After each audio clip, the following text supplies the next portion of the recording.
Abu Jahl, Utba, Saiba যারা ছিল, আল্লাহ নবীর মাধ্যম দিয়ে তাদেরকে জিজ্ঞাসা করতে পাঠিয়েছেন। নবী তাদেরকে জিজ্ঞাসা করেন, কি জিজ্ঞাসা করবেন?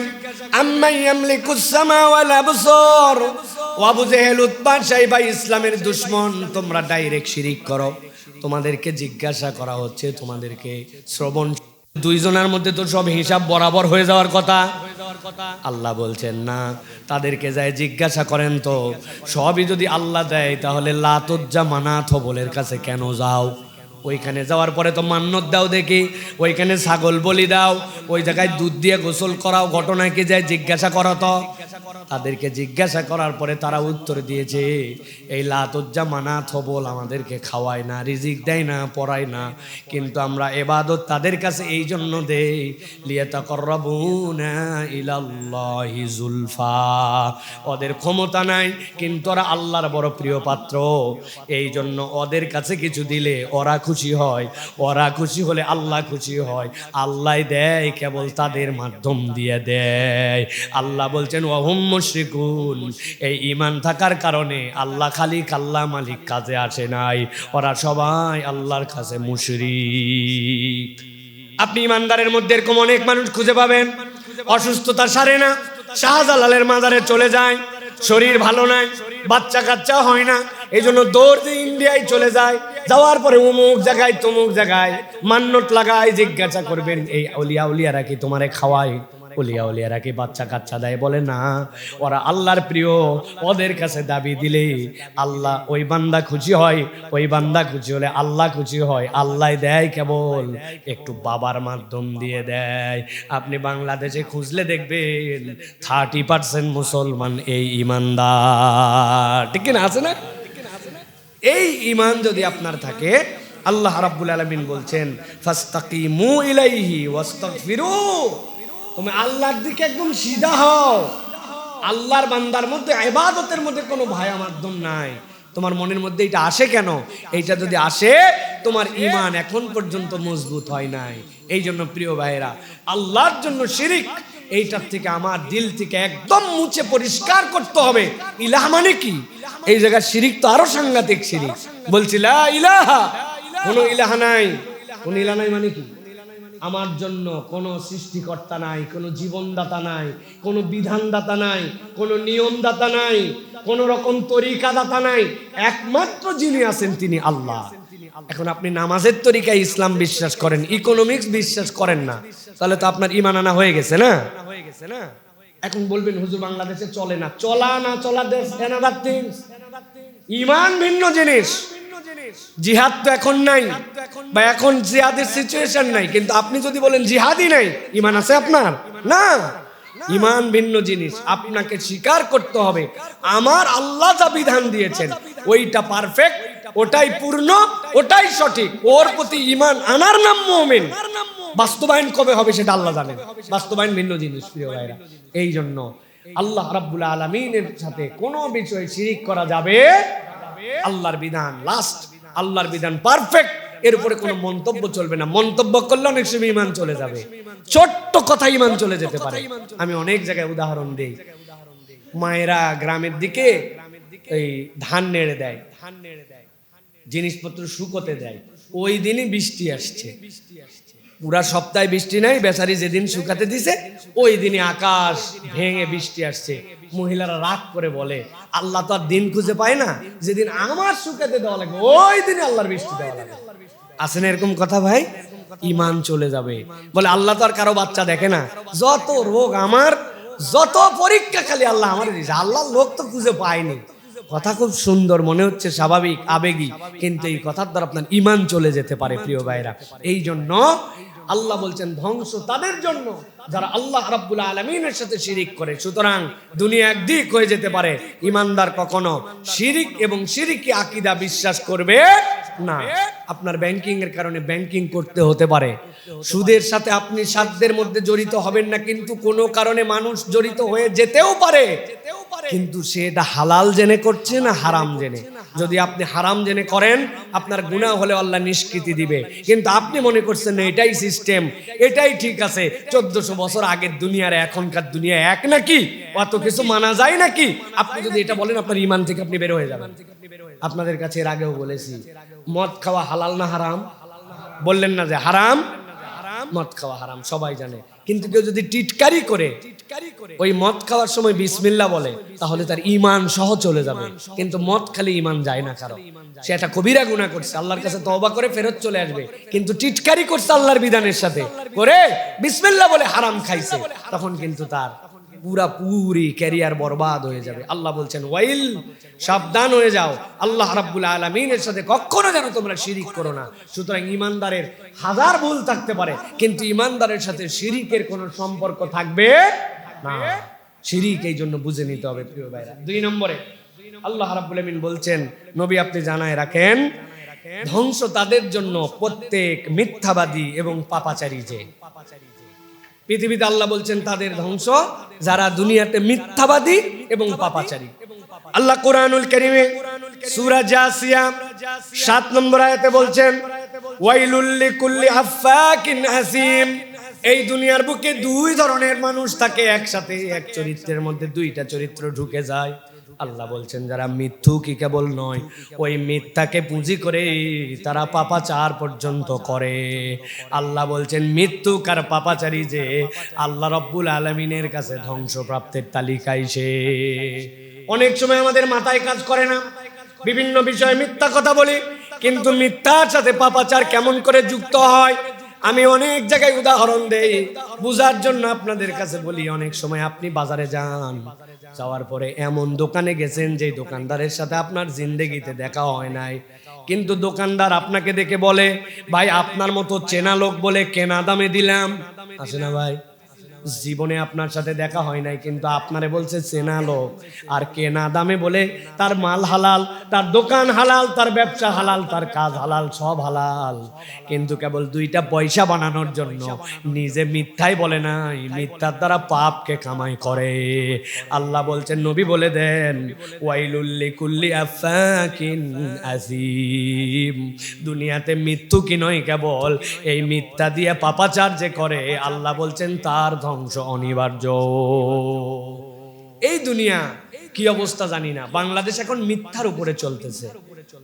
কথা বলেন ভাই, পুরা বাংলাদেশটা এখন মিথ্যার উপরে চলতেছে। এইভাবে একটা জাতি কখনো এগোতে পারে না, এইভাবে একটা জাতি কখনো তার অস্তিত্ব টিকায় রাখতে পারে না। একদম নিচ থেকে উপর পর্যন্ত আপনি যেখানে যাবেন সব জায়গায় মিথ্যা।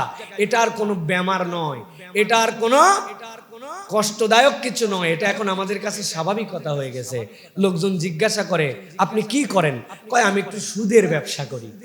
আগে এইটা বলতে মানুষজন লজ্জিত হতো, জিহ্বা কাঁপতো, ভয় লাগতো। এখন আর এই ভয় কাজ করে না, উনি সুদের ব্যবসা করে, এটা জানায়া করে যে আমার কারবারটা সুদের কারবার, সুদের ব্যবসার মধ্যে আছি, আমি একটু টাকা লাগাই, এই কাজ করি। মানে এটা যে একটা গুনাহ, এটা যে একটা অপরাধ, এই অপরাধ বোধ তার মধ্যে নাই। টুপি মাথায় দিয়া, জুব্বা পরে, লম্বা দাড়ি রেখে দোকানদার র্যান্ডম মিথ্যা কথা বলে, ব্যবসার জন্য মিথ্যা বলে, নিজের জন্য মিথ্যা বলে, চাকরির জন্য মিথ্যা বলে, তার অবস্থানের জন্য মিথ্যা বলে। মিথ্যা ছাড়া কোনো কারবার নাই, মিথ্যার মিথ্যা। ঠিক কিনা ভাই? এই যে মিথ্যা, এটা কি? আমরা একটা ধ্বংসের তালিকার মধ্যে ঢুকে গেছি। আমাদের বোধ এবং বিবেককে আমরা শূন্য বানায় ফেলছি। মিথ্যাই আমরা মনে করছি স্বাভাবিক। বাচ্চাকে পড়ানোর জন্য বাপ মিথ্যা কথা বলে, এইটা পড় তাহলে তোর এইটা দিব, ও জানে দিব না, সন্তানও জানে দিব না, মিথ্যা কথা বলে। বাপ সন্তানের সাথে মিথ্যা কথা বলে, স্বামী স্ত্রীর সাথে মিথ্যা কথা বলে, স্ত্রী স্বামীর সাথে মিথ্যা কথা বলে।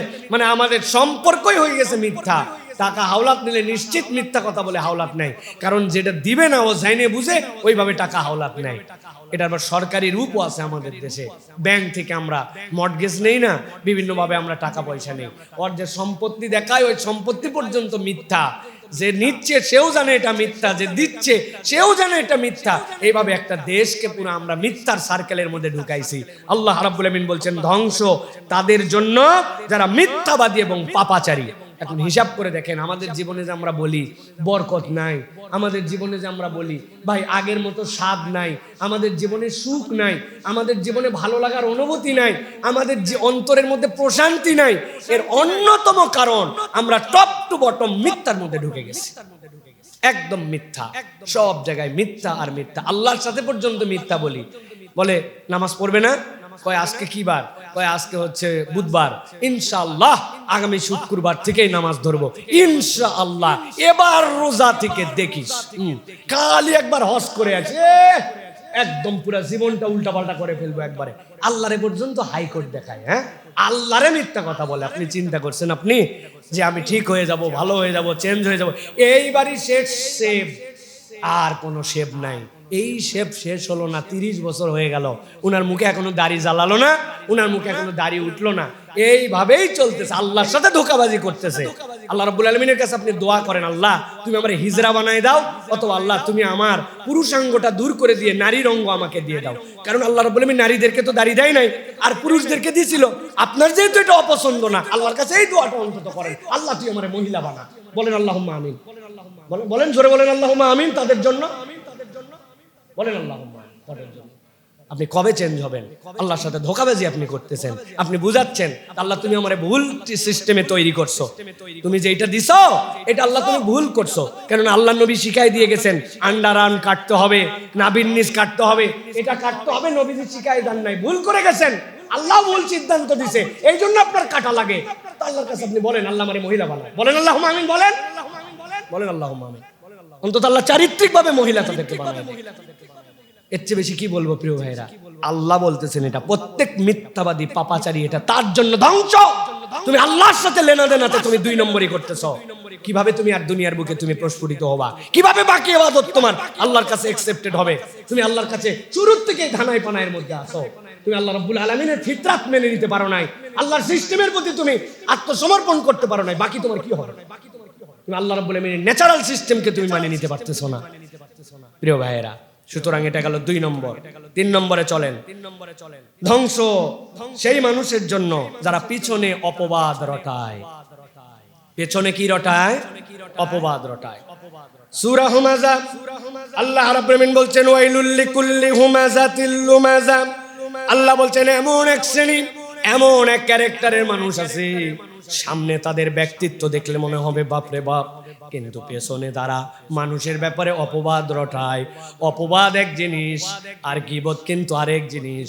গীবত হচ্ছে মানুষের পেছনে এমন কথা আপনি বলেন যেই রোগ তার আছে কিন্তু লোক উপস্থিত নাই, আর অপবাদ কিন্তু এমন কথা বলেন যেইটা তার দোষেও নাই, যেইটা তার অভ্যাসেও নাই, কিন্তু আপনি তার নামে বানায় বানায় বলতেছেন।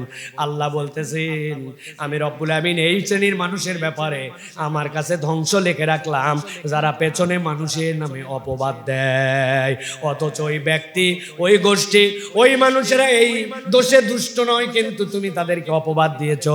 আল্লাহ রব্বুল আমিন তাদেরকে ধ্বংসের তালিকায় নিয়ে নিবেন। বিশেষ করে আমাদের মা বোনেরা যারা আমাদের কথা পরে নেটে শোনেন, দূরে শোনেন, খবরদার আন্দাজে হাতান্দাজে অপবাদ দেওয়া এটা বড় খারাপ একটা রোগ আমাদের প্রিয় ভাইরা।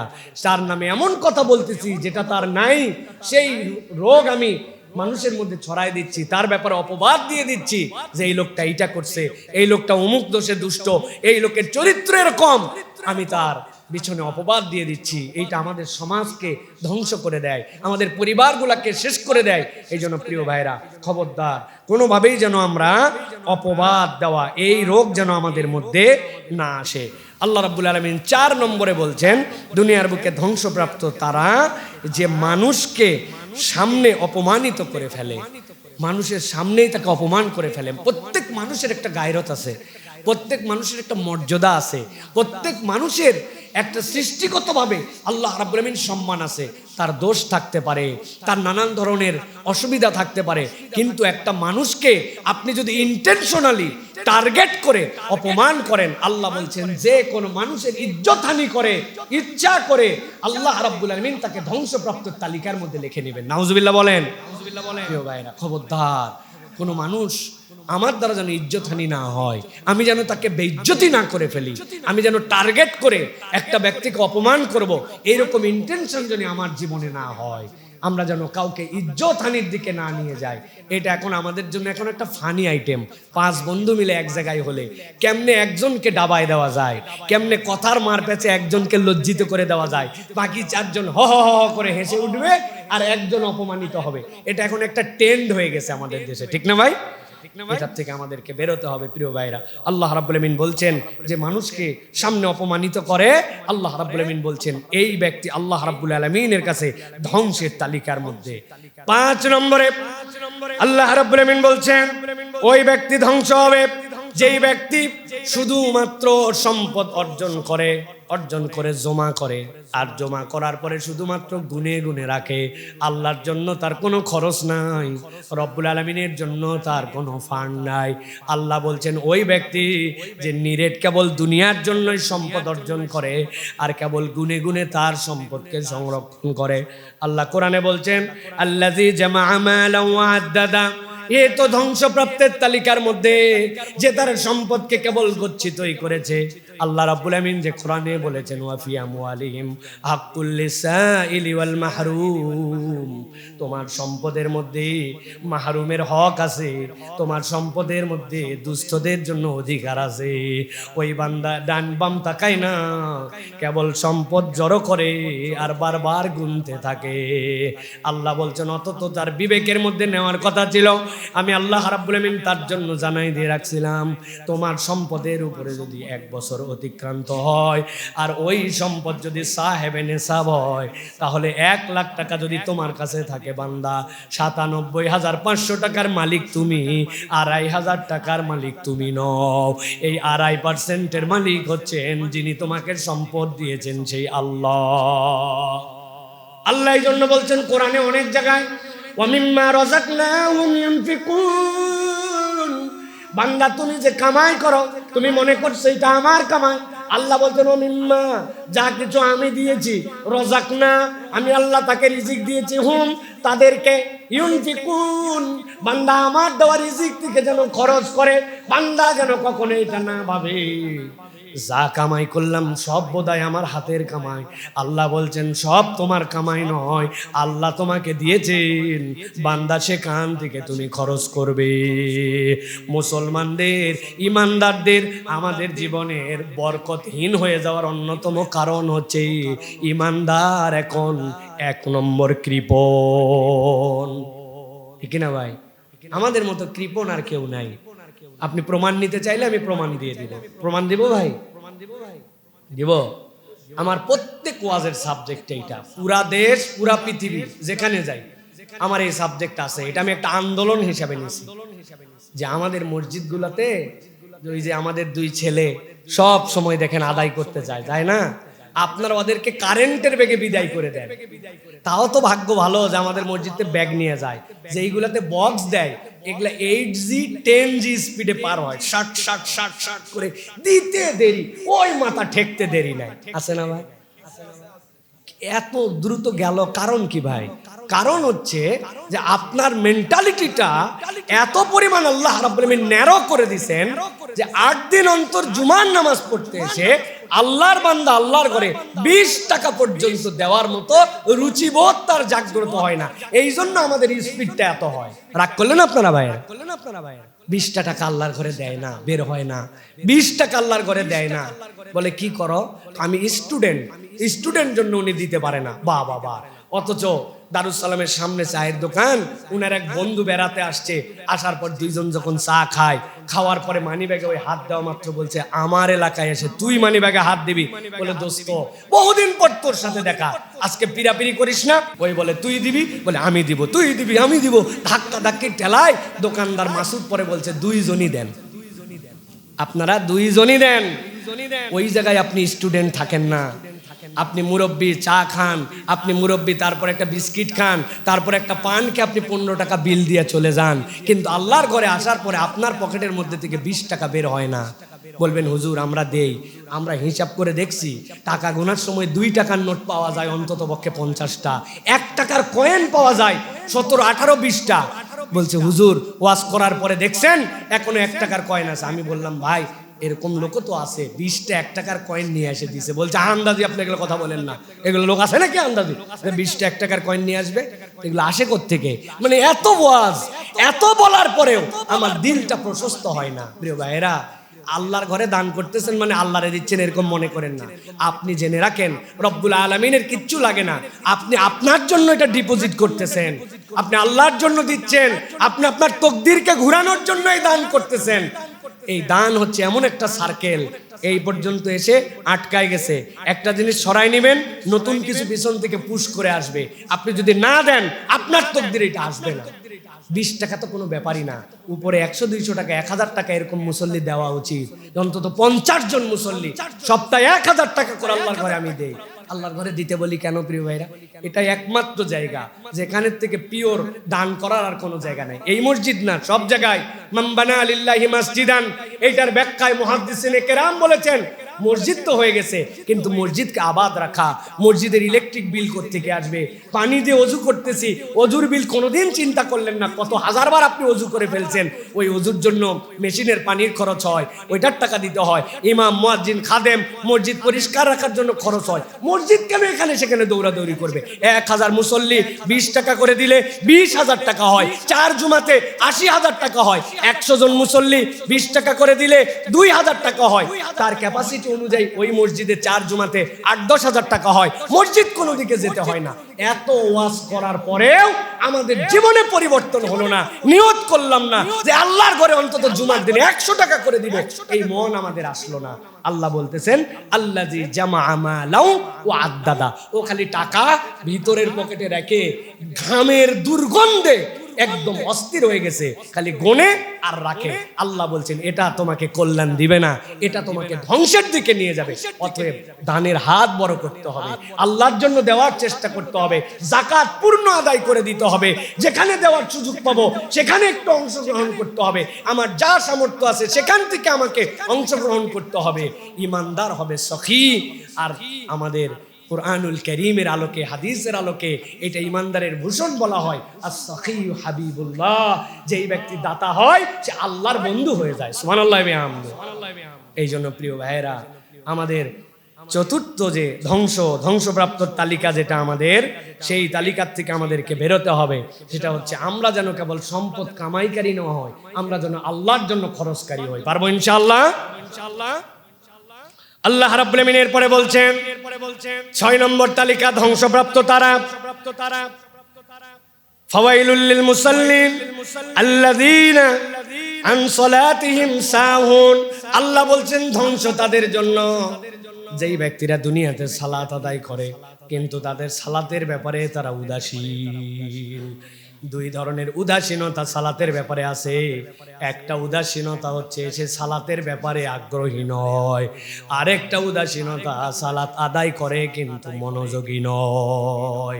আল্লাহ বলছেন সালাত আদায়কারী কিন্তু সালাতের ব্যাপারে উদাসীন যদি হয়, আল্লাহ বলছেন তার তালিকাটা আল্লাহর কাছে ধ্বংসপ্রাপ্ত। এই জন্য প্রিয় ভাইয়েরা, সালাতের ক্ষেত্রে আমাদেরকে সতর্ক হতে হবে। প্রিয় ভাইয়েরা, নামাজে মনোযোগী হতে হবে।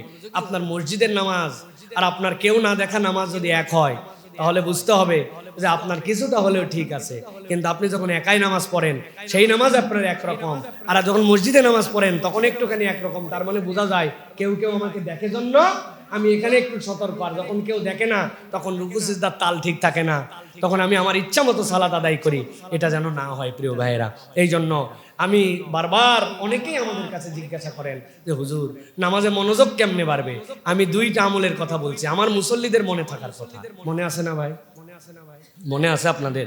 কেউ বলতে পারবেন কি কি বলছি? 2টা কমন প্র্যাকটিস, 2টা যে এই 2টা করলে 60% আমাদের নামাজ ঠিক হবে। মনে আছে? কেউ একজন হাত তুলে বলতে পারবেন যে হুজুর এই জিনিস বলছিলেন? আমি অন্তত এই মসজিদে 20 বার বলছি। বলেন তাহলে কেমনে হবে? বলেন। 1 নম্বর বলছি আপনাদের কাছে, রুকু এবং সিজদা আমাদের 7 তাসবির নিচে হবে না। কয় তাসবিহ? 7 তাসবিহ। রুকু এবং সিজদা 100% আপনাকে 7 তাসবিহতেই কন্টিনিউ করতে হবে। এটা র‍্যান্ডম প্র্যাকটিস হবে। সুবহানা রাব্বিয়াল আ'লা, সুবহানা রাব্বিয়াল আ'লা, সুবহানা রাব্বিয়াল আ'লা, সুবহানা রাব্বিয়াল আ'লা, সুবহানা রাব্বিয়াল আ'লা, সুবহানা রাব্বিয়াল আ'লা, সুবহানা রাব্বিয়াল আ'লা। আপনি যদি এই 7 তাসবিহ পড়েন, আপনার নামাজের অটোমেটিক তো সিজদা সুন্দর লাগবে। আপনি যদি রুকুতে 7 তাসবিহ পড়েন, অটোমেটিক তো আপনার রুকুটা সুন্দর হয়ে যাবে। রুকু সিজদার মধ্যে যে দোয়া আছে এটা পড়বেন। আর নামাজে দাঁড়ানো অবস্থায় চোখটা ঠিক রাখতে হবে। একদম দাঁড়ানো অবস্থায় সিজদার জায়গাতে এক চুল এদিক ওদিক নড়বে না। যখন আপনি রুকুতে গেছেন, 2 পায়ের মাঝে, যখন বৈঠকে বসছেন, তখন শাহাদাত আঙ্গুলের দিকে আপনার চোখ কোনোভাবে ডানে বামে করা যাবে না। রুকু সিজদাতে আপনি 7 তাসবিহ, 2 সিজদা আর রুকুর মধ্যে দোয়া পড়ছেন, আর আপনার মনোযোগটার জন্য চোখ ঠিক করে ফেলছেন। 60% আপনার নামাজ দেখতে সুন্দর হয়ে যাবে ইনশাআল্লাহ। প্রিয় ভাইরা, এই জন্য আমরা যেন কখনো নামাজ পড়ে আবার ধ্বংসপ্রাপ্তের তালিকায় নিজেদের নাম না উঠাই। আল্লাহ যেন আমাদেরকে হেফাজত করেন। প্রিয় ভাইরা, এবার চলেন 7 নম্বরে। ধ্বংস তার যে পরিমাণে কম দেয়, ওজনে কম দেয়। আল্লাহ রাব্বুল আলামিন বলছেন, ওয়াইলুল লিল মুতাফফিফিন আল্লাযীনা ইযা ইক্তালু আলান নাসি ইস্তাওফুন ওয়া ইযা কালুহুম আও ওয়াজানুহুম ইখসিরুন। আল্লাহ বলছেন ধ্বংস তাদের জন্য যখন তারা ওজন করে নেয় তখন বরাবর নেয়, হিসাব ক্লিয়ার করে নেয়, কিন্তু যখন সে ওজনে দেয় তখন সে খুসুর করে, তখন সে মানুষকে ধোঁকা দেয়। আল্লাহ বলছেন নেওয়ার সময় বরাবর নেয়, দেওয়ার সময় কম দেয়। আল্লাহ বলছেন এই শ্রেণীর মানুষ আল্লাহর কাছে ধ্বংসপ্রাপ্তের তালিকায়। এইটার ব্যাখ্যা যে কত ডেপথ, কত লম্বা, আপনি শুনলে অবাক হয়ে যাবেন। এটা কেবল ওই মিজানের নিক্তি নয়, এটা জীবনের সব জায়গাতে এইটা আছে। প্রিয় ভাইরা, আপনার বাপ আপনাকে বলে গেছিল তুই আমার বড় ছেলে, তুই আমার দায়িত্বশীল ছেলে, বোনদের মধ্যে ইনসাফ করে জমিটা দিয়ে দেশ। উনি 3 বার উমরা করছে, 1 বার হজ করছে, ইতিকাফ পর্যন্ত করে, কিন্তু বোনের জমি ঠিকঠাক মতো ফেরত দেয় নাই। তাহলে কি আল্লাহ রাব্বুল আলামিনের কাছে হিসাব বরাবর করতে পারবে তো ভাই? পারবে তো? ছেলে মেয়ের মধ্যে ইনসাফ করে নাই, মেয়েদেরকে ভক্কর চক্কর বুঝ দিয়া ছেলেকে বেশি দিয়ে দিছে, ভালো জায়গাটা দিয়ে দিছে।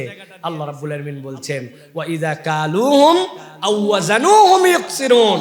যখন তার দেওয়ার ক্ষেত্র আসে তখন সে ধোঁকাবাজি করে, তখন সে ফাঁকি মারে। খুব সাবধান হতে হবে প্রিয় ভাইরা। জীবনের সব জায়গায় এটা আপনার আমার সাথে আছে। সব জায়গায় একটা বিচার আপনার সামনে আসছে, আপনি তখন ফাইসাল মানে আপনি রায় দিবেন, আপনি বায়াসড হয়ে যাচ্ছেন কিনা, আপনার অতীতের কোনো রাগ তার উপরে ঝাড়তেছেন কিনা, অমুককে পছন্দ করেন না বলে অবিচার করছেন কিনা। আল্লাহ বলছেন হিসাব বরাবর করো। হিসাব বরাবর না করলে আল্লাহ দুনিয়াতে কিন্তু এই একটা অপরাধ, যেই অপরাধ করলে আল্লাহ দুনিয়াতে মানুষের হিসাব বরাবর করে দেন, মানুষের হিসাব বরাবর হয়ে যায়। ওই যে জুলুমের একটা গল্প শুনাইছিলাম, এক ফ্যাক্টরির মালিকের অনেক ভালো দিক, কিন্তু মুখ খারাপ, খুব স্বভাব চরিত্রের দিয়ে মুখ খারাপ, এত গালাগালি করে, কথায় অকথায় গালাগালি করে। একদিন ম্যানেজার আসছে, কোনো অপরাধী নাই, 2-1 কথা বলতে বলতে তার এমন গালাইছে তারে। ম্যানেজার চিন্তা করছে এইটুক ভুলের জন্য মানুষ এত গালায়, এখন উনার উপরে তো আর কাউরে গালাতে পারতেছে না। ওই গালি উনি ওনার যে কর্মচারী আছে, কর্মচারী একটু ভুল করছে, করতে দেরি, তারে গালাতে দেরি নাই, গোষ্ঠী উদ্ধার করে দিছে তারে। কর্মচারী চিন্তা করছে ম্যানেজার তো ভালো মানুষ, কিন্তু আজকে এইটুক ভুলের জন্য আমার এত গালালো, এত বড় জুলুম আমার সাথে করলো। সে তো আর কারো কিছু বলতে পারে না, কারণ তার র্যাঙ্ক যেটা, ওই র্যাঙ্কের থেকে উপরে কারে কি বলবে। সে তার অধীনস্থ যে আছে দারোয়ান, বের হওয়ার সময় চিন্তা করছে আমার ম্যানেজার আমারে যা গালাইছে আজকে দারোয়ানের উপর শোধ দিয়ে যাবো। যাওয়ার সময় দারোয়ানের দাঁড়ায় থাকার কথা, হে বেচারি বসছে, যাইবে কোথায়? ওই বসার অপরাধে দারোয়ানকে এমন গালাগালি করছে, দারোয়ান তো অবাক হয়ে গেছে যে কি আমার এরকম গালি দিল, কোনো অপরাধী নাই তার কারণে, কিন্তু দারোয়ানের নিচে তো আর কেউ নাই, সে কারে গালাবে? ও যা রাগ মনে পুষে নিয়ে বাড়ি গেছে। বাড়ি যাওয়ার পরে বউ যখন ওরে খাবার দিছে, আল্লাহর কি কাজ, মুখে ভাত দেওয়ার পরে তরকারির সাথে একটা কাঁচা মরিচ গেছে গালের নিচে। এই দোষ তার বউয়ের না, কিন্তু ওই যে রাগ আছে ম্যানেজারের রাগ তার উপরে, বউরে যা ইচ্ছা মনে চাই তাই বলে গালাগালি করে দিছে। রাগ ঝাড়ছে বইয়ের উপরে। বউ চিন্তা করলো সারা জীবন আপনার জন্য কষ্ট করি, আর সামান্য নিজের ভুলে নিজে জাল খাইয়া জাল মিটালেন আমার উপরে। বাপ দাদার গোষ্ঠী তুলে আমার গালাগালি করছে। বউ তার স্বামীরে গালাগালি করতে পারে না, করলে তো বলবে তুই তালাক, তোর বাপ তালাক, তোর বংশ তালাক। ওই ভয়ের ঠেলায় আর কিছু বলে নাই। এখন বেটা একটু সন্ধ্যার পরে দেরি করে বাড়িতে ফিরছে, যাবে কোথায়? বাপের যত রাগ সব বেটার উপরে। তুই খারাপ, তোর বাপ খারাপ, তোর বংশই খারাপ। এক কথা দুই কথা বলতে বলতে ছেলের দুটো বাড়িও লাগাই দিছে। বেটা চিন্তা করছে অপরাধ তো প্রত্যেক দিনই কম বেশি করি, কিন্তু মা তো এইরকম চেতা চেতে না, এরকম মারা মারে না। আজকে আমারে মারলো, আজকে বাড়িতেই থাকবো না, যা তোর বাড়িতেই থাকবো না। যেই বাড়িতে আমারে মারে, রাগ করে বাড়িতে বেরোইছে। বের হওয়ার পরে সামনে একটা আদলা ইট পাইছে, রাগের মাথায় আদলা ইট একটা তুলছে, তুলে চিন্তা করছে সামনে যারে পাইছে তারে মারছে। সামনে দেখে রাস্তার ওই পাশে একটা কুকুর লেজ ডাউন দিয়া আস্তে করে হেঁটে যাচ্ছে। ওর গায়ের যত রাগ, মায়ের উপরে মায়ের রাগ, সব ওই ঢেলের উপরে ভর করা। কুত্তার পিঠ বরাবর দিছে ঢেল, কুত্তার লাগছে কোমরে। কুত্তা তো ঘাউ ঘাউ ঘাউ ঘাউ চিন্তা করছে অন্যদিন অপরাধ করে মায়ের খাই, আজকে স্বাভাবিক হাঁটে যাচ্ছে, আমারে এত বড় ঢেল দিল। সামনে যারে পাইছি তারে খাইছি। সামনে যাই একটা পাইছে শার্ট প্যান্ট পরা ভদ্রলোক, হ্যাঁ কামড় দিয়া সারে না, লোকজন পিটায়া পাটায়া ওই লোকের থেকে বিদায় করছে। বিদায় করে ওই লোকের চিনতেছে না মানুষ, জিজ্ঞাসা করছে ভাই আপনারা যে কামড় দেওয়া দিছে এখন হাসপাতাল নেওয়া লাগবে, আপনি লোকটাকে? ভাই যে সামনে যে বড় কোম্পানি আছে ওই কোম্পানির মালিক আমি, একটু ইভিনিং ওয়ার্কে বেরোইছিলাম, কুত্তা দিছে কামড়ায়। ভাই এইটা যদিও বানানো গল্প, কিন্তু একটু হিসাব করে দেখেন, আমরা যদি জুলুম করি, আমরা যদি এই কম দেওয়ার কালচার করি, আল্লাহ আপনারা অবশ্যই এই দুনিয়ার সার্কেলে ফাঁকির মধ্যে ফেলবে। আপনার কোথাও না কোথাও থেকে সুখ উঠে যাবে, ভালো লাগা উঠে যাবে, শান্তি উঠে যাবে, নিরাপত্তা উঠে যাবে। আপনি আপনার মনের প্রশান্তি নিয়ে ঘুরতে পারবেন না, এটা আল্লাহর চ্যালেঞ্জ, ঠিক না? এটাই বাস্তবতা। দুনিয়া আপনি হিসাব মিলায় দেখেন, আপনার অনেক কিছু হয়েছে, আপনার শান্তি নাই। আমি যেরকম করে লুঙ্গি পরে বাজার করতে পারি, সবাই লুঙ্গি পরে এরকম বাজার করতে পারে না। যেরকম করে আপনি ঘুরতে পারেন, সবাই এরকম পারে না। মন চায়, আর্টিফিশিয়াল লাইফের মধ্যে ঢুকে গেছে। বাবারে বাবা, কি হয় না হয়, কে মারে কে ধরে, আতঙ্ক। কারণ কি যায় দেখবেন জীবনে ফাঁকির হিসাব আছে, কোথাও না কোথাও ঘাপলা আছে, কোথাও দালালি আছে। এই জন্য আল্লাহ রাব্বুল আলামিন মনের ওই বরত্বটা দূর করে দেয়। এই জন্য আল্লাহ রাব্বুল আলামিন বলতেছেন ধ্বংস তাদের জন্য যারা ওজনে কম দেয়। খবরদার এই ওজনে কম দিবেন। এরকম বহুত গল্প আছে। ওই যে একজন পনিরওয়ালা পনির নিয়ে আসছে, আসার পরে মিষ্টান্নের দোকানদারকে বলছে আপনার দোকানের সাথে আমার আজকে সম্পর্ক হলো, এখন থেকে আমি প্রত্যেকদিন আপনার দোকানে ছানা দিব। প্রথম দিন ছানা দেওয়ার পরে ওই বলছে যে ঠিক আছে তোমার সাথে বনিবনা হয়ে গেল। প্রত্যেকদিন 1 কেজি 1 কেজি করে তারা ছানা দেয়। যে এই লোক ছানা নেয়, ও চিন্তা করছে আমি মাপে নেই না, কিন্তু আমার সন্দেহ হয় যে ছানা মনে হয় আমার কম দেয়। একদিন মাইপে দেখে যা ভাবনা তাই, 1 কেজি ছানার জায়গায় 800 গ্রাম।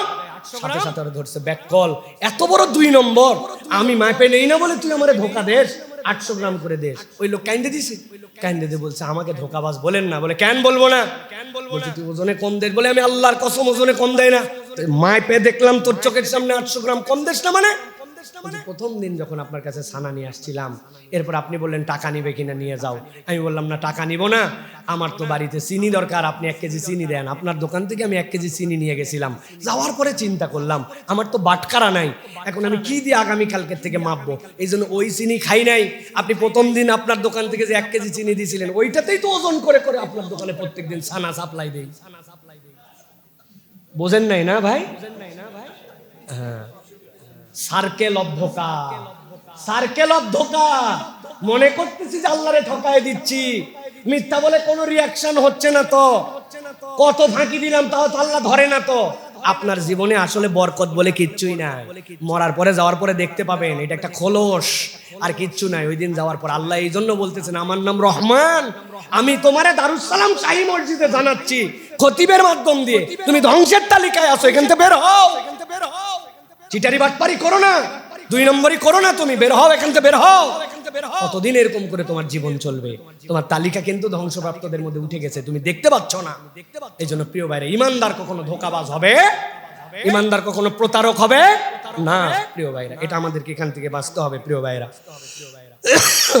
আল্লাহ এরপরে বলছেন 8 নম্বরে, দুনিয়ার বিপক্ষে ধ্বংস তাদের জন্য যারা কিয়ামতের দিবসকে অস্বীকার করে। এটা একটা হাইপোথেটিক্যাল বিষয়। কিয়ামতের দিবসকে আমরা অস্বীকার করি না, কিন্তু আমাদের আচরণে এটার প্রমাণ হয়। আল্লাহ কোরআনে বলছেন ওয়াইলুন ইয়াউমাইযিল লিল মুকাজ্জিবিন আল্লাযীনা ইউকাজ্জিবুনা বিয়াউমিদ্দিন। আল্লাহ বলছেন ধ্বংস তাদের জন্য যেই মানুষগুলা দুনিয়ার বুকে পরকালকে অস্বীকার করে। এখানে যারা আছে আমরা কেউ পরকাল অস্বীকার করি না, ঠিক কিনা? কিন্তু বলছি ঠিক, কিন্তু পরকালের অস্বীকার করার দুইটা লেয়ার আছে। একটা ডাইরেক্ট বলি পরকাল নাই, এইটা বলার না বলায় কি যায় আর কি আসে, ওই দিন যাওয়ার পরে দেখা হবে আছে না নাই, ঠিক কিনা? কিন্তু আমার জীবনযাপন, আমার লাইফ স্টাইলটা প্রমাণ করে না। আমি মুখে যেই স্বীকারোক্তি দিয়েছি সেই অনুযায়ী আমার অ্যাকশন চলে। অনেক আমাদের আইন শৃঙ্খলা রক্ষাকারী বাহিনী আছে না ভাই? মুসলমানের ঘরের সন্তান দেখবেন ন্যাশনাল আইডি কার্ড পর্যন্ত তার অটোমেটিক লেখা আছে। ওকে যদি জিজ্ঞাসা করেন ও ভাই তুমি কি মুসলমান কিনা, আপনারা থাপ্পড় লাগাই দিবে। বুকের মধ্যে নাম দেখে বুঝো না আমি মুসলমান, কিন্তু যাই দেখেন এমন অনৈতিক কাজ করে, ট্রাকালার সাথে এমন ব্যবহার করে, রাস্তাঘাটে চাঁদাবাজি করে, যেই ডিউটি তার করার কথা সেইটা না করে হারাম কামাই করে। তাহলে ওকে যদি জিজ্ঞাসা করেন বলো তো তুমি কি পরকাল অস্বীকার করো কিনা, না করি না, কিন্তু পরকালে এইটার হিসাব আল্লাহর কাছে দেওয়া লাগবে, তার কর্মজীবনে এইটার সাথে মিল নাই। তার মানে বলছি মুখে পরকাল আছে কিন্তু আচরণে প্রমাণ নাই। আল্লাহ বলছেন এই চরিত্রে যারা ঢুকবে আল্লাহর কাছে তারাও ধ্বংসপ্রাপ্তের তালিকায়। অতএব আমার জীবনে আল্লাহর সামনে দাঁড়াতে হবে, ওইটাকে হিসাব করে কিন্তু আমাকে আল্লাহর সামনে উপস্থাপনের মতো দুনিয়ার বুকে জিন্দেগি যাপন করা লাগবে। পুলিশের কথা বলছে অনেকে মনে করছেন শুধু তারাই জি না, অনেক মাদ্রাসার হুজুর আছে ঢোকার সময় মাদ্রাসায় সকাল 9টা, বিকালবেলা বের হওয়ার কথা 5টায়, উনি সকাল 11টায় ঢুকে লেখে সকাল 9টায় ঢুকছি, বের হওয়ারটা সই করে বের হয় না, পরের দিন এসে লেখে বিকাল 5টা। চাকরির টাকা হালাল তো, হালাল তো না প্রিয় ভাইরা, সবাই এর মধ্যে আছে। আল্লাহ বলতেছেন পরকাল বিশ্বাস মানে এরকম না আমি বিশ্বাস করিতেছি যে কিয়ামত আছে, এই কথা বলার দ্বারা তোমার কি লাভ? এটা তো তোমার কোনো বিশ্বাস হলো না। ওইটা বিশ্বাস করো, আগুন দিলে হাত পুড়ে যাবে, আমি বিশ্বাস করি বা না করি, আগুনে দেয় না কেন? কারণ আগুনে দিলে হাত পুড়ে যাবে। আল্লাহ মুসা আলাইহিস সালামকে বাঁচাইছেন এইভাবে, কারণ ফেরাউনের কোলে উঠে এমন থাপ্পড় দিয়েছে, ফেরাউনের তো মাথা চক্কর দিয়ে, আরে বাচ্চার বয়স 3 দিন এইসব থাপ্পড় দিতে পারে? সাথে সাথে বলছে আসিয়া ওর থাপ্পড় আমি খাইছি আমি জানি। আপনি এই কথা বাইরে বলেন না, মান সম্মান কিছু থাকবে না। 3 দিনের বাচ্চার থাপ্পড় খায় বলে মগজ করে গেছে, বলছে আমি খাইছি আমি জানি। এই কথা বলেন না, আমি প্রমাণ করতেছি যে এটা আপনার ভুল, তান্তারাই খাইছেন থাপ্পড়। কেমনে? আল্লাহ বলে আগুন দাও, বাচ্চা মানুষ ও আগুনও চেনে না ও পানিও চেনে না। আল্লাহ বলছে বাবা এখন অন্যদিক যাস না, আপাতত আগুনটা ধর। আল্লাহ মুসা আলাইহিস সালাম আগুন ধরাইছে, আগুন ধরায় বুঝাইছে যে এটা ইনোসেন্ট, এটা শিশু। আসলে তো আল্লাহ রাব্বুল আলামিন তারে নবী করেই পাঠাইছেন। আল্লাহ রাব্বুল আলামিন এটা বলার উদ্দেশ্য কি প্রিয় ভাইরা? আগুনের ধর্ম আগুন আমি জানি বলে হাত দেই না, তো কিয়ামতে আমাকে আল্লাহর বিচারের মুখোমুখি হতে হবে।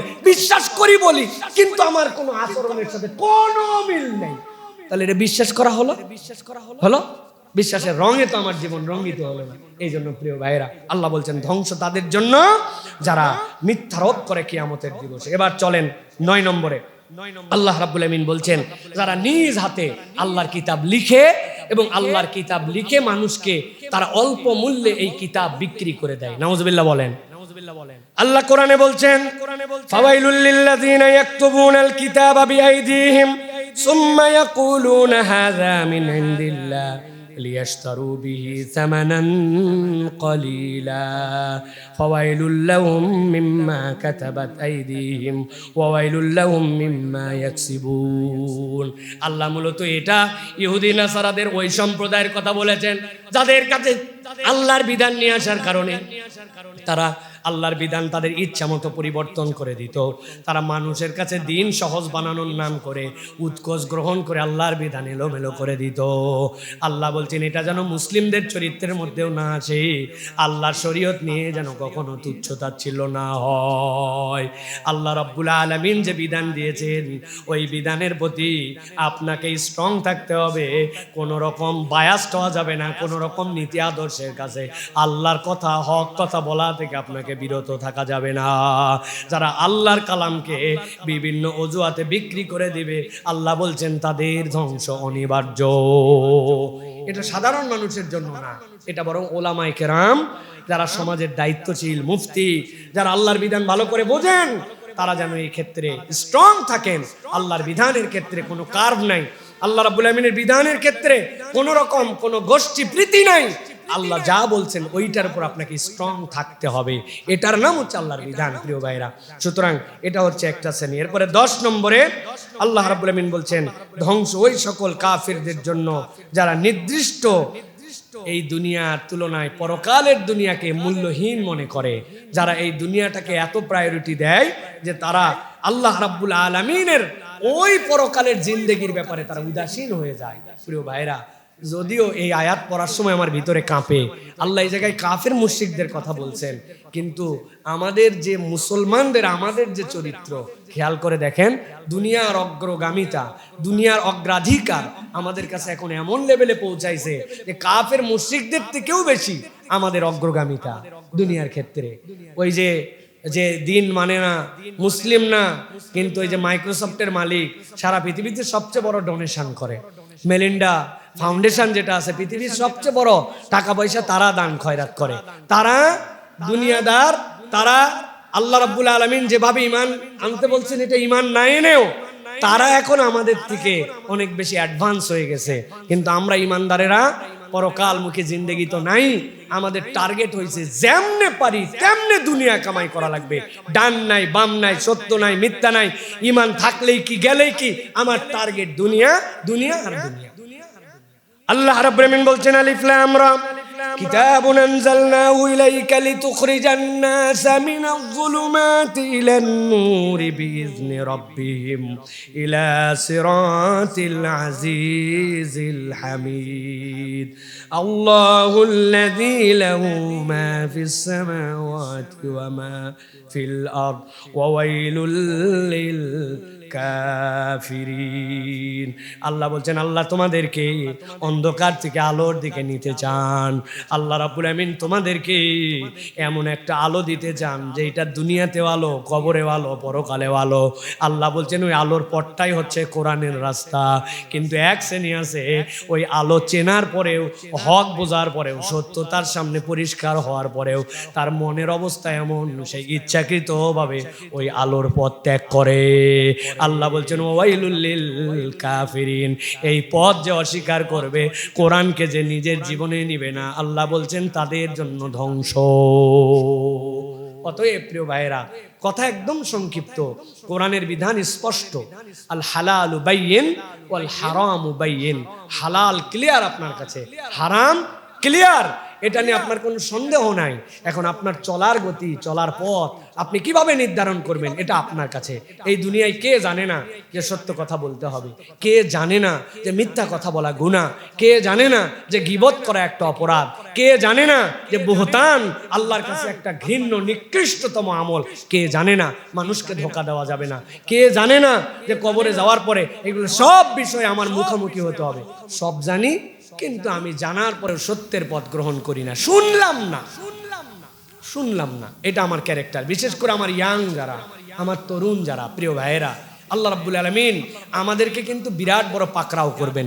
সেই পাকড়াওয়ের একটা জায়গায় আমরা ধরা খাবো, আমরা আমাদের পিতা মাতার অনুগত নই, আমরা আমাদের বাপ মায়ের কথা শুনি না। এটাকে আমরা ফ্যাশন মনে করছি, এটাকে আমরা আধুনিকতা মনে করছি, আমাদের বাপ মাদেরকে ব্যাকডেটেড মনে করছি, আর আমরা মডার্ন এবং আপডেটেড নিজেদেরকে ভেবে আমরা পিতামাতার কথা শুনি না। অথচ আল্লাহ রাব্বুল আলামিন বলেছেন, আল্লাহ তোমাদেরকে দায়িত্ব দিলেন, আল্লাহ রাব্বুল আলামিনের ইবাদতের পরে তোমরা তোমার পিতামাতার আনুগত্য করবে, তোমার বাপ মা যা বলবে তাই শোনা লাগবে। সিম্পলি বুঝেন, যা বলবে তাই শোনা লাগবে। আপনার বাপ মা কাফের, আপনার বাপ মা মুশরিক, আপনার বাপ মা বদ্দিন, আপনার বাপ মা আল্লাহদ্রোহী, আপনার বাপ মা ডাইরেক্ট শিরিককারী, আল্লাহ বলছেন ওয়াশিরুহুন্না বিল মারুফ, তুমি যদি শিরিক করতে বলো এইটা তুমি শুনবা না, কিন্তু তার সাথে তারপরেও দুনিয়াতে তোমাকে সুন্দর করে জীবন যাপন করতে হবে। যে বেটা আল্লাহর কথা শোনে না, আল্লাহ বলে তার কথা তোর শোনা লাগবে, কিন্তু আল্লাহর দ্রোহী শিরিক করতে বলছে তুমি শুনবা না, কিন্তু আশিরুন বিল মারুফ, তার সাথেও তুমি সদাচারী হও। আর ইমানদার বাপ মা আপনার যার খান যার পরেন, যে আপনারে দেখে আপনি তার কথা শোনেন না, এরকম করে চুল কাটিস না, আপনি ওই রকম করেই চুল কাটেন। এটা কোনো প্যান্ট হলো না বাবা, এটা ভদ্রলোক পরে না, আপনি ওইটাই পরেন। আপনাকে সন্ধ্যার পরে বাসায় আসতে বলে, আপনি আসেন না। অমুক বন্ধুর সাথে ঘুরিস না, বিড়িখোর, গাঁজাখোর, ইয়াবাখোর, এরা ভালো মানুষ না, আপনি তার সাথেই মেশেন। উনি যা বলে আপনি তার উল্টা করেন। আর বেশি কিছু বললে হুমকি দেন, বলো বাসায় আসবো না, তাহলে আসলাম না তোমার বাসায়, পরে চিন্তা করে বাবা গাঁজা খা খা, কিন্তু বাড়িতে অন্তত আয়। আগে বাপ মাকে দেখে সন্তান ভয় করত, বুকে হাত দিয়ে বলেন এখন এখন সন্তানকে দেখে বাপ মা ভয় করে, বাপ মা ভয় করে, সন্তানকে দেখে বাপ মা ভয় করে। যদি তাই না হতো, আমি তো এই মহল্লার মধ্যে ঘোরাফেরা করি, যেগুলা ছেলে পেলে দেখি, যেই ধরনের পোশাক পরিচ্ছদ, যেই ধরনের চলাফেরা, যেই ধরনের আচরণ, যেই ধরনের কথা, যেই ধরনের উগ্রতা, ওদের তো প্রত্যেকের ফ্যামিলি আছে, তাহলে ফ্যামিলি কেন এদেরকে শুধরাতে পারে না? তখন আমি বুঝছি ফ্যামিলি চায়, কিন্তু ফ্যামিলি এখন ওই সন্তানকে ভয় করে, চিন্তা করে যে কিসের মধ্যে কি বলে কি ঝামেলার মধ্যে পড়ি, বাবা অন্তত বাড়িতে আছে এইটুকুই তো বেশি। প্রিয় ভাইরা, অথচ আল্লাহ রাব্বুল আমিন বলছেন ওয়ালা তাকুল্লাহুমা উফিন, তুমি তোমার বাপ মায়ের সাথে উফ শব্দ বলো না। আপনি বলবেন কথা বললেই বাপ মায়ের সাথে ঝামেলা হয়, এই জন্য হুজুর আমি কথা বলাই বাদ দিয়ে দিছি বাপ মায়ের সাথে, একটা ভালো দিক অন্তত, তাই না? আল্লাহ বলছেন জি না, ওয়াকুলু লাহুম কওলান কারীমা, ওয়াকুল লাহুম কওলান কারীমা, তুমি মুখ বন্ধ করে থাকবে সেটাও হবে না, তোমাকে সম্মানজনক কথা, রেসপেক্টফুল কথা তার সাথে বলতে হবে। এটাও কোনো সন্তান যদি কেবল বাপের সাথে এইটুকু বলে, আসসালামু আলাইকুম আব্বা কেমন আছেন আপনি, শরীরটা ভালো আব্বা, আজকে ওষুধটা খাইছেন, আপনি আল্লাহর হুকুম মেনে ফজরের 2 রাকাত ফরজ নামাজ পড়লে যে পরিমাণ সওয়াব পাবেন, মক্কা শরীফে যে হজ করলে যেই পরিমাণ সওয়াব পাবেন, আল্লাহর হুকুম মেনে আপনি যদি আপনার বাপকে জিজ্ঞাসা করেন শরীরটা কেমন আছে আব্বা, ভালো আছেন আপনি, আজকের ওষুধটা খাইছেন আব্বা, বাজার টাজারে আমাকে যেতে হবে, এইটুক যদি সম্মান করে তাকে বলেন, আপনার ফরজ নামাজের আল্লাহর হুকুম পালন করলে যে সওয়াব, হজ পালন করলে যে সওয়াব, আল্লাহর নির্দেশে সুন্দর কথা পালন করেন একই সওয়াব আল্লাহ আপনার আমলনামায় দিয়ে দিবেন। পৃথিবীতে এই ছাড়ার কোনো আমল নাই যে বাপ মায়ের সাথে সুন্দর করে কথা বললে আল্লাহ রাব্বুল আমিন ফরজ হুকুম আদায় করার সওয়াব আমলনামায় দিবে। আর আপনি বেয়াদ্দপের বেয়াদ্দপ, আপনি বাপ মায়ের সাথে কথাই বলেন না, কথা বললে হেউ হেউ হেউ হেউ ঘাউ ঘাউ করে কুত্তার মতো করে কথা বলে, মায়ের বুকটা জ্বলে যায়, বাপের বুকটা জ্বলে যায়, বলতে পারে না। মনে করেন না অ্যাকশন হচ্ছে না, এই দুনিয়ায় থাকতে আপনি সমান সমান হিসাব বরাবর করে তারপরে যাবেন। এটা আল্লাহর চ্যালেঞ্জ, হুমা জান্নাতুকা আও নারুক, এই দরজা তোমার, এই দরজা, এই দিক দিয়ে জান্নাতে ঢুকতে পারবে, এই দিক দিয়ে জাহান্নামে। এখন আপনি কোন দিকে ঢুকতেছেন আপনি বুঝবেন, হয়তো এখন আঁচ পাচ্ছেন না, কিন্তু আঁচটা আপনি দুনিয়াতে পেয়ে যাবেন। এই জন্য আমি তরুণদেরকে, যুবকদেরকে বলবো, প্রিয় ভাইয়েরা, পিতামাতার সাথে বেয়াদবি করা যাবে না, এটা আমাদের জন্য ধ্বংসের অন্যতম কারণ হবে। প্রিয় ভাইয়েরা, আল্লাহ আমাদেরকে হেফাজত করুক। প্রিয় ভাইয়েরা, 11 নম্বরে আল্লাহ রাব্বুল আমিন বলছেন, যারা ওই মহান দিবসে আল্লাহর সামনের উপস্থিতিকে অস্বীকার করে, আল্লাহ বলছেন তাদেরকে আল্লাহ রাব্বুল আমিন ধ্বংসের তালিকার মধ্যে রাখবেন। আসমি বিহিম ওয়াবসির ইয়াউমা ইয়াতুনা লাকিনিজ জালিমুনা আল ইয়াউম ফি দালালিম মুবিন। আল্লাহ বলছেন তোমরা এই পণ্ডিতি করে লাভ নাই, আল্লাহর সামনে তোমার আশাই লাগবে, তাহলে আল্লাহর সামনে আসার দিনকে তুমি যদি অস্বীকার করো তাহলে তোমার জন্য বিপদ। প্রিয় ভাইরা, এরপর আল্লাহ 13 নম্বর আল্লাহ রাব্বুল আমিন বলছেন ওই সকল কাফেরদের ধ্বংস। ভালো করে বুঝেন এই দুটা পয়েন্ট, 13 আর 14। আল্লাহ বলছেন ওই সকল কাফেরদের জন্য ধ্বংস যারা আসমান জমিনের মাঝে আছে, কিন্তু তারাই আবার মনে করে সৃষ্টি এগুলো নিরর্থক, এইগুলার কোনো স্রষ্টাও নাই, এগুলো এমনি এমনি হয়ে গেছে। আল্লাহ রাব্বুল আমিন বলছেন ওয়ামা খালাকনাস সামাআ ওয়াল আরদ ওয়ামা বাইনাহুমা বাতিলা যালিকা যান্নাল্লাযীনা কাফারু ফাওয়াইলুল লিল্লাযীনা কাফারু মিনান নার। বাহিরে বের হওয়ার পরে উপরে আসমান, তার মাথার উপরে একটা ছোট্ট একটু ঘর বানানোর জন্য 10 ফিট বাই 12 ফিট চারদিকে খুঁটি লাগে, কিন্তু সে যুগের পরে যুগ মাথার উপরে তার আসমান দেওয়া আছে। একবার কল্পনা করে না আমার রব কত অপূর্ব এক সৃষ্টি আমার জন্য করে রেখেছেন। সে কেবলমাত্র চিন্তা তো বাদই দিছে, সে আবার মনে করে এগুলো নিরর্থক, আসমান জমিন এইগুলার আবার স্রষ্টাকে। আল্লাহ বলছেন আস্তে আস্তে তার অন্তর থেকে রব বিচ্যুত হয়ে যায়। জালিকা জন্নাল্লাযীনা কাফারু, এক শ্রেণী এইটা ধারণা করে এইটাকে অস্বীকার পর্যন্ত করে ফেলে। আল্লাহ বলছেন সমস্যা নাই, আমার কাছে আসো, আসার পরে টের পাওয়া। ফাওয়াইলুল লিল্লাযীনা কাফারু মিনান নার, তোমাদের জন্য আল্লাহ রাব্বুল আমিন কেবল ধ্বংসই নয়, আল্লাহ তোমাদের জন্য আগুনকে সিলেক্ট করে রেখেছেন। এই পয়েন্টটা আমার আনার উদ্দেশ্য, আমাদের বাচ্চাদেরকে সব শিখাচ্ছি আমরা, কিন্তু দিন শিখাচ্ছি না। এই জন্য দেখবেন আমাদের বাচ্চা কাচ্চাও এখন মুসলমানের ঘরে থেকে আপডেট হতে হতে আল্লাহ আল্লাহ রসুল নিয়ে মন্তব্য করে, দিন নিয়ে কথা বলে। তাদের কাছে আর দিনের কোনো বিধান তাদের কাছে আর পছন্দ হয় না। তারা মুসলমানের ঘরে থেকে নাস্তিকের দিকে চলে গেছে। তারা চিন্তা করে এইগুলা সব হুজুররা বলে, এইগুলা আসমান জমিন এইগুলা সব বিগ ব্যাং থিওরি, বাস্ট হয়ে গেল তৈরি, আবার একদিন শেষ হয়ে যাবে। মানে এত আপডেট হয়েছে, এটাকে বলা হয় অ্যারোগেন্স অফ নলেজ, জ্ঞানের দাম্ভিকতা। এটা সর্বপ্রথম এই শয়তানি দিয়ে দুনিয়াতে পাপ শুরু হয়েছিল। এটার প্রতিষ্ঠাতা সভাপতি হচ্ছে ইবলিস, আর যারা বাকিরা ওই প্রতিষ্ঠাতা মেম্বারের সাথে তারা যুক্ত হবে। অ্যারোগেন্স অফ নলেজ ভয়ঙ্কর জিনিস। আপনি একটু যদি স্বাভাবিকভাবে চিন্তা করেন তাহলেই তো আমরা আল্লাহর কাছে সিজদায় মাথা নত হয়ে যাবে।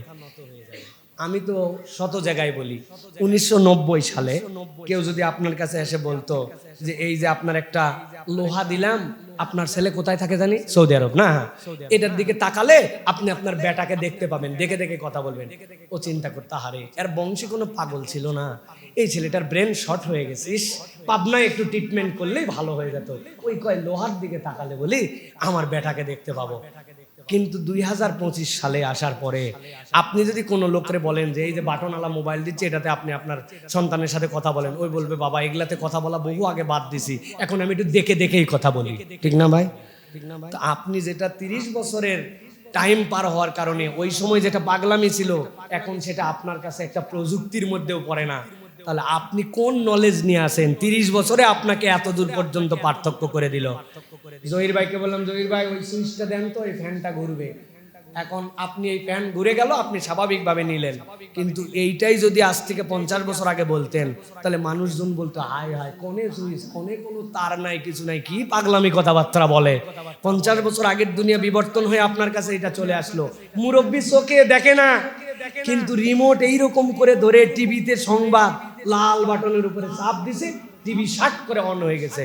আপনি কোনোদিন চিন্তাই করেন নাই ওইখান থেকে একটা ইনফ্রারেড আলো গেছে, যে আলো যে আপনার টিভি অন করছে। এটা একটা প্রযুক্তি আপনার মাথার মধ্যেই কাজ করে না, এই কয়দিন হয়েছে আপডেট হয়ে দুনিয়া এই জায়গায় আসছে। আর আল্লাহ বলছেন ওমা উতিতুম মিনাল ইলমি ইল্লা কলিলা, বান্দা তোরে সৃষ্টি করে আমি অল্প একটু জ্ঞান করে দিছি, তোর অল্প জ্ঞানে যদি এত আপডেট হোস, তুই আল্লাহর বিধান নিয়ে এত চিন্তা ভাবনা করে কেমনে সিদ্ধান্ত চলে আসিস যে রব্বুল আলামিনের বিধান ব্যাকডেটেড? আপনাকে আল্লাহ রাব্বুল আলামিনের প্যানাল কোডের কথা বললে আপনার ভিতরে জ্বলে। আল্লাহ রাব্বুল আলামিন আইন দিয়েছেন চোরের জন্য কি শাস্তি হবে, ডাকাতের জন্য কি শাস্তি হবে, ব্যাংক করাপ্ট করলে তার জন্য কি শাস্তি হবে, নারীকে বেইজ্জতি করলে তার কি শাস্তি হবে, বাপ মার সাথে বেয়াদবি করলে কি শাস্তি হবে। আপনি বলেন সব বুঝে ফেলাইছি, কিন্তু আল্লাহর বিধান ওইগুলা মধ্যযুগীয়। ইসলামকে কেউ যদি মধ্যযুগীয় বলে, সাথে সাথে তার ঈমান চলে যাবে। ঠিক কি না? বুঝে কথা বলেন, হিসাব করে কথা বলেন। মধ্যযুগ বলতে আপনি হোয়াট ডু মিন বাই মধ্যযুগ? ওটাই হচ্ছে সেই সোনালী যুগ, যেই যুগ ইতিহাসে ইমপ্লিমেন্টেশন করে তার আইনকে দেখাই গেছে। পৃথিবীর কোনো আইন পৃথিবীর জন্য কমপ্লিট ইমপ্লিমেন্টেশন হয় না ইসলাম ছাড়া। সুতরাং ইসলামকে যারা মধ্যযুগ বলে, নানান ভাবে বলে, বুঝবেন এরা হচ্ছে কাফের মুশরিকদের দোসর। এরা একটা এজেন্ডা বাস্তবায়নের জন্য এই কথা বলে। ঠিক না? সাবধান হতে হবে। আমানতু বিল্লাহি ওয়া মালাইকাতিহি ওয়া কুতুবিহি, আমি আল্লাহ রাব্বুল আলামিনের সকল বিষয়ের প্রতি ঈমান আনছি, এর জন্য আমি মুসলমান। কবে কি হবে সে পরের বিষয়, কি হবে না হবে, কবে হবে, আমার এগুলো নিয়ে কোনো চিন্তা নাই। আমার চিন্তা আমি আল্লাহর বিধানে শতভাগ ঈমান আনছি কিনা।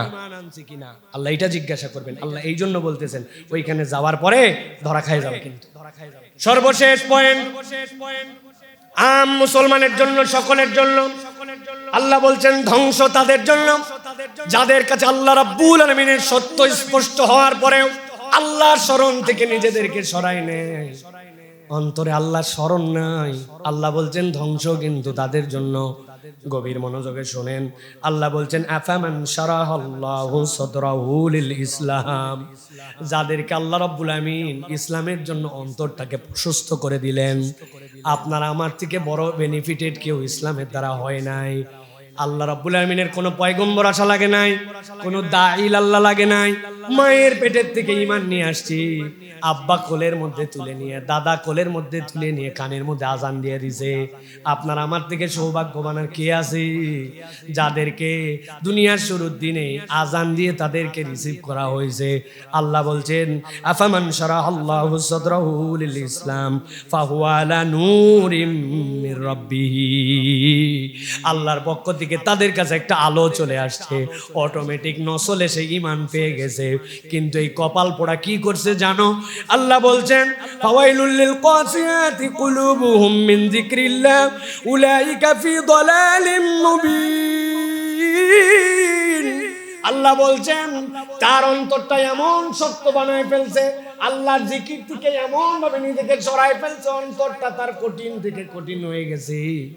আল্লাহ বলছেন কত দূর কঠিন হয়েছে, উলাইকা ফি দালালিম মুবিন, সে সুস্পষ্ট ভ্রান্তির মধ্যে চলে গেছে। ভালো করে একটু খবর নেন, আমাদের প্রত্যেকের বাড়িতে এই রুগীতে ভরপুর। যেই বাচ্চারে আপনি আজান দিয়ে বাড়িতে আনছিলেন, ও নামাজ পড়ে না আপনার বাড়ি থেকে কোচিং করানোর জন্য আপনার প্রচেষ্টার কোনো শেষ নাই। ও যেন ক্যালকুলাস ভালো শেখে, ও যেন ইংলিশটা ভালো শেখে, অমুক ভাষায় যেন দক্ষ হয়। আপনি তারে কোচিং দিয়ে দিয়েছেন। সকাল 8টার সময় মা তারে বকাবকি করে, বাপ তারে 2টা থাপ্পড় লাগাই দিয়েছে, বেয়াদব কোথাকার। 8টা বাজে কোচিংয়ে যাস না কেন? যেই স্যারের কাছে দিছি, যেই কোচিংয়ে দিছি, 10,000 টাকা দিয়ে মাসে মাত্র 10টা ক্লাস, আর তুমি সকাল 8টার সময় যেতে পারো না। তারে বাপ বকে, মা বকে, শাসন করে, তার ভবিষ্যৎ উজ্জ্বল যেন হয় চেষ্টা করে। কিন্তু আপনার সন্তান আপনার বাড়ি থেকে লাস্ট 3 মাস 4 মাস কখনো ফজরের নামাজ পড়তে আসে নাই। ওই বাপ মা কোনোদিন শাসন করে নাই, বকে নাই, এইটা নিয়ে চিন্তাও করে নাই।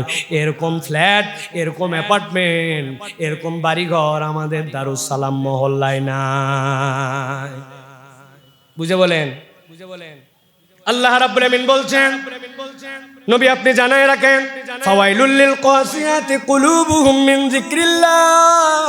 হেদায়েত পেয়ে গিয়েছিল মুসলিম পরিবার, ইমানদারের ঘরে জন্ম, মা তার মুসলিমা, বাপ তার মুসলিম, মহল্লা তার ইমানদারের ফ্যামিলি।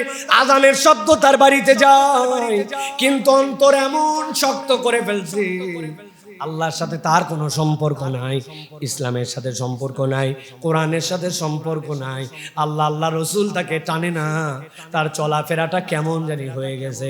আল্লাহ বলছেন টেনশন করো না, আমি আল্লাহ আমার তালিকার মধ্যে লিখে রাখলাম, হেদায়াত পাওয়ার পরেও, আজান খানে যাওয়ার পরেও, দিনের বুঝ তোমার কাছে পরিষ্কার হওয়ার পরেও তুমি তোমার অন্তরকে শক্ত বানাইয়া দিন থেকে দূরে সরে গেছো, আল্লাহ তার তালিকায় ধ্বংসপ্রাপ্তের মধ্যে তোমার নাম লিখে নিছে। তুমি বাড়িওয়ালা হতে পারো, গাড়িওয়ালা হতে পারো, সমাজপতি হতে পারো, সরকারি চাকরিজীবী, বিরাট বড় এলাকার মধ্যে প্রভাব প্রতিপত্তি থাকতে পারে, কিন্তু তোমার সাথে যদি দ্বীনের সম্পর্ক না থাকে, আল্লাহ রসুলের জিকিরের সম্পর্ক না থাকে, দ্বীনের বিধানের প্রতি তোমার যদি আল্লাহর পক্ষ থেকে দেওয়া রহম অনুযায়ী যদি তোমার বিবেক না টানে, আল্লাহ রাব্বুল আমিন তোমাকে ধ্বংসপ্রাপ্তের তালিকায় রাখবে। নাউযুবিল্লাহি মিন যালিক। আমরা প্রত্যেকেই সতর্ক হয়ে, এই জন্য প্রিয় ভাইরা, দিন কতটুকু আমার কাছে ছিল, আমি তো ভাই প্রশাসনের ডিসি না, তাহলে ডিসির দায়িত্ব তো আমার না, হ্যাঁ? আপনার দায়িত্ব যতটুকু ততটুকু করেন। আপনি তো পুলিশ না যে আপনার জন্য এই দায়িত্ব, তাহলে আপনার দায়িত্ব এটা না। আপনি আপনার দায়িত্ব থেকে সৎ আছেন কিনা সেটা আপনি প্রমাণ করেন। আল্লাহ যার যে জায়গায় দিচ্ছেন, আলা কুল্লুকুম রাইন ওয়া কুল্লুকুম মাসউলুন আন রাইয়াতিহি, আপনার জায়গায় আপনার দায়িত্ব। আপনি আপনার দোকানটা বলছেন ক্যাশে চাবি দিয়ে চলে আসছেন, আপনার দোকানের কর্মচারী এখন আপনার দোকান চালাচ্ছে, আপনি জোহরের নামাজে আসছেন কিন্তু আপনার কর্মচারীরা বসায় আসছে, আপনি নামাজ মিস করেন না। আপনার দায়িত্ব ছিল এই কর্মচারী সহ আপনার সালাত আদায় করা। তাহলে আপনি যদি সেটা না করেন আল্লাহর কাছে আপনি ওইটুকু ধরা খাবেন। আল্লাহ আপনাকে পুরো মহল্লাবাসীর দায়িত্ব আপনার নিতে বলে নাই, সব দোকানের দায়িত্ব আল্লাহ আপনাকে নিতে বলে নাই। হ্যাঁ, আপনি যদি মার্কেটের সভাপতি হন আর আপনার যদি সেই প্রভাবটুকু থাকে তাহলে আপনি অন্তত অ্যাপ্রোচ করতে পারেন যে আসো আমাদের মার্কেটে আজান যখন হবে সব শাটার লাগায়া আমরা নামাজের ওয়াক্তটুকু ব্যবসা বন্ধ রাখবো। আপনার ক্ষমতা আছে, পাওয়ার আছে, বাস্তবায়ন করতে পারবেন, অধিকাংশের সমর্থন আছে, আপনি এটা করতে পারেন। আপনি এটা না করলে আপনি ওই জায়গায় দায়বদ্ধ হবেন। প্রত্যেকের তার দায়বদ্ধতার জায়গাটা বুঝতে হবে। এটা যদি না বুঝি তাহলে বড় বিপদ। প্রিয় ভাইরা, আল্লাহ বলছেন এইটাকেই কাসিয়াতুল কুলুব, তোমার অন্তর শক্ত হয়ে গেছে, তুমি দেখেও দেখো না, শুনেও শোনো না, চিন্তা করছে দূর উদামিসা ঝামেলা বাড়ানোর দরকার কি? যার বেটা বিড়ি খায় আর গাঁজা খায় খাগা, এটা নিয়ে আমার ঝামেলা বাড়ার দরকার কি? আপনি তাহলে উন্নত মুমিন হতে পারেন নাই। ওয়ালতাকুম মিনকুম উম্মাতুন ইয়াদউনা ইলাল খাইর, আল্লাহ বলছেন একদল লোক থাকবে, জানবাজ থাকবে, তারা আল্লাহর জন্য ডেডিকেটেড হবে। একজন জানবাজ পুরা বাংলাদেশ এলোমেলো করে দিতে যদি পারে, তাহলে পাড়া মহল্লায় যদি এরকম হাদির মতো চরিত্রের লোক তৈরি হয়, এই সমাজ পরিবর্তন করা সম্ভব। ঠিক কিনা? একজনের পরিবর্তন দেখেন না, একজনের বিপ্লব দেখেন না। 32 বছরের একটা বাচ্চা ছেলে 1.5 বছর আগে যাকে কেউ চিনত না, তার কথার পাওয়ার, সত্যের উপরে থাকার অবিচলতা, একনিষ্ঠতা, ইসলাম প্রিয়তা, কোরআন প্রিয়তা, ঈমান প্রিয়তা এমন জায়গায় নিয়ে গেছে, এই বাংলাদেশ যতদিন থাকবে ইনশাআল্লাহ এই ছেলের নাম ততদিন থাকবে। ঠিক কিনা? ঠিক কিনা? আপনি কেন এরকম নিজেকে চিন্তা করতেছেন না? কেন আপনি দায় সারা চিন্তা করতেছেন? চিন্তা করছে উমুক বিড়ি খায় খাক, লিডার কেন কথা বলতে পারে না? নেতাগিরি দেখায়, ছবি দেখায়, তেলবাজি মারায়, কিন্তু কোনো পজিটিভ কাজ করতে পারে না। পারে না কেন? ওই বিড়ি করে ঠেকাতে পারে না, কারণ উনি অনেক আগে বিড়ি খাওয়া বাদ দিছে, উনি গাঁজা খায়। গাঁজাখোর কিভাবে বিড়িখোর ঠেকাবে? ও নিজে শেল্টার দেয়, গাঁজার শেল্টার দেয়, মাদকতার শেল্টার দেয়, নানান জায়গার থেকে বখরা খায়। ও কেমনে সত্য কথা বলবে? সত্য বলার জন্য সাহস থাকা লাগবে, বুকের মধ্যে ওই ইনসাফ আদালতের উপরে দাঁড় করার মতো মানসিকতা থাকা লাগবে। কেউ আপনার সাথে থাকবে না, কিন্তু আপনি যদি সত্যের পক্ষে থাকেন আপনার বুকের মধ্যে একটা বল থাকবে। ঠিক কিনা? মুসলমান মরার জন্য ভয় করে। হ্যাঁ, মুসলমান জানে মরলেই নতুন জীবন, আর দুনিয়ার সবাই মরার জন্য ভয় করে, কারণ ও চিন্তা করে মরলেই সব শেষ, আর আমাদের মরলে শুরু। কে 100 বছর বয়সে কি করবে? 32 বছর আল্লাহ যেটা দিল, আমাদের বয়স তো 40 বছর হয়ে গেল, কিছুই করতে পারলাম না, কিছুই করতে পারলাম না। কিন্তু আল্লাহ রাব্বুল আলামিনের জন্য যদি ডেডিকেটেড হই, এই জন্য বারবার বলতেছে অন্তর মাইরে ফেলেন না, কাসিয়াতুল কুলুব বানায় ফেলেন না, রিয়ালাইজেশনের জায়গাটা ওপেন রাখেন, অন্তরটাকে আল্লাহর জন্য ডেডিকেটেড করার জন্য চেষ্টা করেন। আমি একটু ভালো করব, আমি সমাজের জন্য চেষ্টা করব, রাষ্ট্রের জন্য চেষ্টা করব, আল্লাহর জন্য করব। ওরে ভাই, মরার বয়স তো নাই, যখন তখন তো মরে যেতে পারি, কিছু একটু করে যাই, কিছু একটু ভালো কিছু করার জন্য চেষ্টা করি। এই বোধের জায়গাটা আল্লাহ বলছেন যদি মরে যায় ধ্বংসপ্রাপ্তের তালিকায় নাম উঠে যাবে। এই জন্য যে 14 শ্রেণীর কথা বললাম, এই 14 শ্রেণী এখান থেকে আমাদেরকে বাঁচার জন্য চেষ্টা করতে হবে। আল্লাহ রাব্বুল আমিন যেন আমাদেরকে তৌফিক দান করেন। আল্লাহ যেন আমাদেরকে আল্লাহর জন্য, আল্লাহ রাব্বুল আলামিনের দ্বীনের জন্য কিছু করার মতো তৌফিক দান করেন।